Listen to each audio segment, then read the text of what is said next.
Labdien, mani sauc Marta.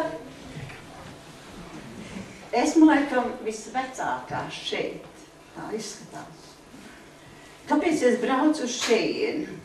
Mans mērķis bija iegūt iekšēju tīrību, šķīstību, lai manas lūkšanas būtu uzklausītas un atbildētas, jo manā sirdī ir bijis visu laiku lūgt par manu tautu. Es pieskaršos tikai 3 momentiem, ko es šeit saņēmu. Vispirms es pateikšu tā, es lielu paldies saku Dievam par šo draudzi, par šo darbību, un ka man ir bijusi iespēja šeit būt. Paldies! Tas, ko es saņēmu, man grūti visu to pateikt, bet tā īsumā mēģināšu sacīt. Vispirms man lielu pārsteigumu radīja un tādu pārliecību un atziņu, tad, kad mēs šeit pie krusta visi bijām, un bija šis vārds, ka nedzīvo es, bet manī dzīvo Jēzus, un es esmu līdz ar Jēzus krustā sista. Manas rokas ir Jēzus rokas, mana mute ir Jēzus mute, manas kājas ir Jēzus kājas. Un tas man deva tādu pamudinājumu, ka es ar lielu pārliecību un drošību varu iet un kalpot cilvēkiem, jo manī ir Jēzus, kas man stāv klāt un man palīdz, man visu dod. Otrkārt, lielu atbrīvošanu es saņēmu vakardien, tieši tad, kad notika atbrīvošanās, jo es eju no 91.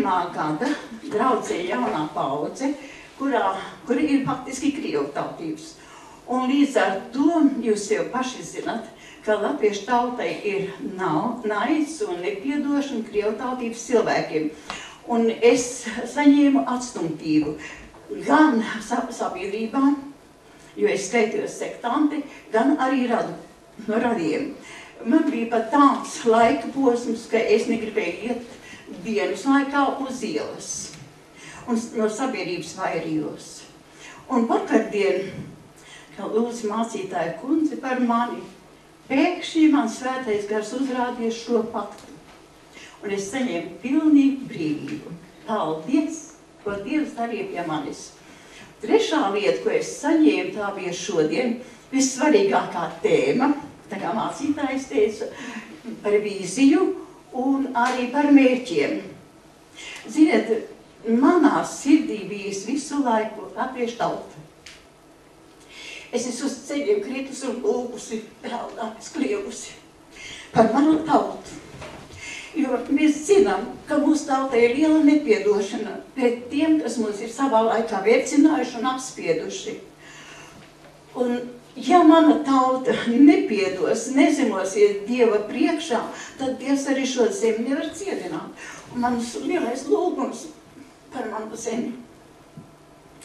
Un es nevarēju saprast, kā darīt, kā rīkoties.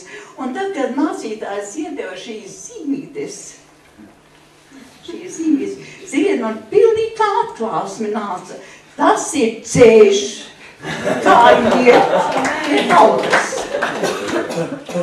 Un es par šobrīd negribu stāstīt, kāds man liels izmaiņas manā sirdī bija, bet to varbūt vēlāk redzēsiet, kā nodošanās Dievam un kalpot manai tautai caur šo situāciju, caur šo.